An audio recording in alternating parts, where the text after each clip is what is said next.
Apollo 11, this is the launch operations manager. The launch team wishes you good luck and Godspeed.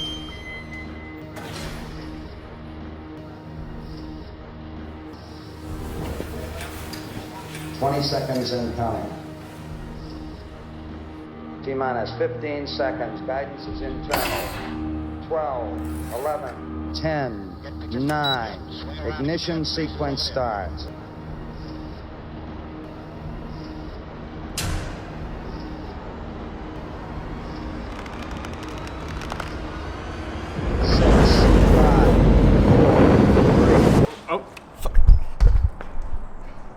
This is the Super 73 R.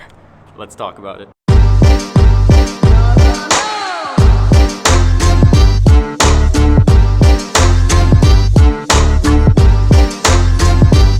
Hey, welcome back everybody. Welcome to another video, and I'm just gonna say from the beginning, please consider subscribing if you haven't already, and liking the video. It helps out a lot. So thank you. So today we're talking about the Super 73 R, not the S2, not the RX, the R, the one that comes in the green, and in my opinion is their best looking bike. And if you don't like green, you might not agree with me, but I love the green and black color scheme. I think it looks amazing, and I wish they had included it in the RX, because I know they can, because the European RX comes in that beautiful green. It also comes with the 10-speed, the upgraded brakes, and all the bells and whistles. So why they didn't do it for the US version, I don't know, but it is way more expensive in Europe with all those upgrades.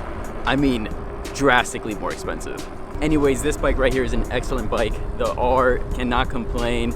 It was on back order for about 6 months, over 6 months actually, for the longest of any bike. And was it worth the wait? And is it worth your money? That's what we'll find out. So basically I'll be talking about the specs on the bike, what you get with it, what you get from upgrading from their lower end models, and what you miss out on from not going with the RX. I'll also do a top speed test and a ride around.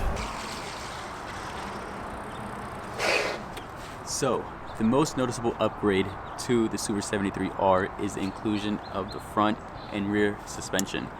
Not included in previous models to 2020, and it makes for a much smoother ride. I come from the S1, my girlfriend has the Z1.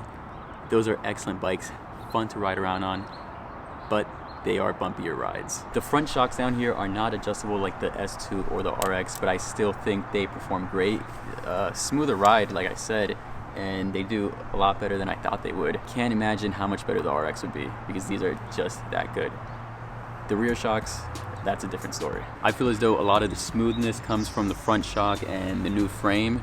The rear shock doesn't really do all that much. There's a little switch right here, a little knob for the rebound. I mean, it looks good. It looks good on the bike, just it's visibly appealing. And I would assume that the RX, with its more adjustable rear shock, does a little bit more, but this doesn't really feel like it's doing a lot. Okay, so running through the bike, we have a 750 watt motor back here in the rear, peaking at 2000 watts. This is the same motor that comes in all of the models that were released in 2020, S1, R, and the RX. Here we have a way more comfortable seat that comes on the R, different from the uncomfortable ones that came with the S1 and the Z1. This one's nice, it's perforated. You can ride here for longer without it literally being a pain in your ass. Here, powered by a much bigger battery. Don't exactly know the wattage on this one off the top of my head, but it gives you about 37 miles of range, but you can get 30 on unlimited mode. Safely, I would say. And of course we have the bigger Badger tires in both the front and the rear, also contributing to that smoother ride. You also get a new controller up in the front. Let me show you. This right here, there's no on button anymore. It's just one press here that lights up, then this one will come on. Once it's fully powered up, it goes straight to your speedometer every time. Ring around is your battery percentage. Full would be one whole ring. Press here to toggle between range, pedal assist, and your total mileage driven. At any point in time, anywhere in the menu, you can hit up and down to change your pedal assist levels, and press and hold on this one right here to just go into some basic settings, screen settings and stuff like that. So what will you get if you go for a cheaper model, a lower end model before 2020, let's say the S1 and the Z1? Well, you won't get the bigger battery that gives you that longer range, the new control system that has that app connectivity. If you want to see the app, I'm not going to go over it in this video, just let me know down below, but it's a very easy app to understand. You won't get the internal wiring that runs through the frame, giving it that cleaner look. It goes through the tubes in here. The S2 does have all these three, just doesn't have the rear suspension over here. Now, what are we missing out on by not going with the RX? Well, the first thing you might notice is that there's no lights on this bike. Yes, I have this little light right here, but there's no included headlight or rear light on this bike, making this bike and their cheapest bike that they make, that's over $1,500 cheaper, the Z1, the only two bikes that don't include headlights. Why this one doesn't include it for $3,000? I have no idea. But I really wish that they would have included it, because it's hard to find aftermarket headlights that actually look good, unlike this one, for this bike. You also won't get the adjustable front suspension, the upgraded rear, and the fender set.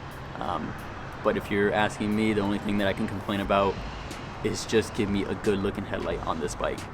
That's all I want. Don't care about the other ones. All right, so am I mad that I didn't upgrade to the RX from the R? No, not at all. This is an amazing bike.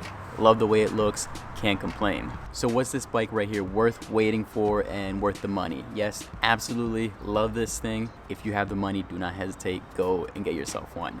But even if you get anything from the Z1 all the way up to the RX, every bike Super73 makes is fun, enjoyable to ride, and I know from experience, so you will not be disappointed with any of them. And if you use the code or the link in the description down below, you will get $100 off any bike they sell, anyone. Before we go for the ride along, I've also have done videos on the S1 and the Z1 in the past. Go check those out. I've done videos on accessories for them and which bike rack I use on my car to take these on multi-hour trips. So go check those out if you're interested. Other than that, let's go for a ride.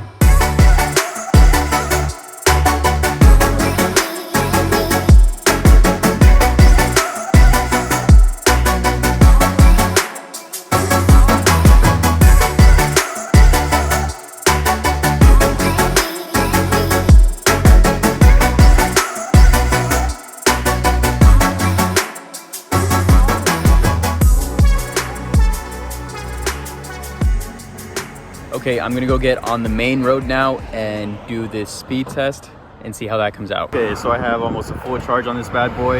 Let's see how fast we can go.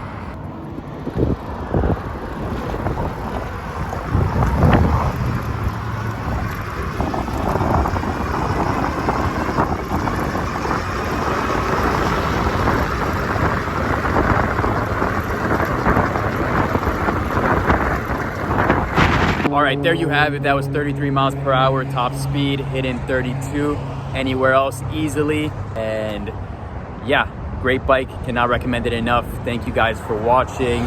Please consider liking and subscribing if you haven't already. And I will catch you on the next one.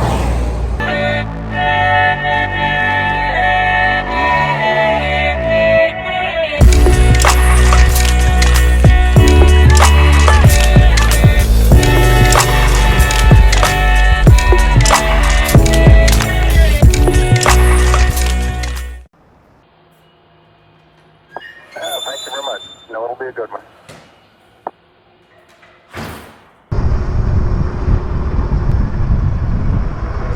Easily on this uphill.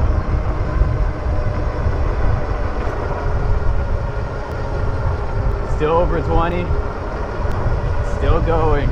Easy. Pretty steep uphill. It's doing amazing.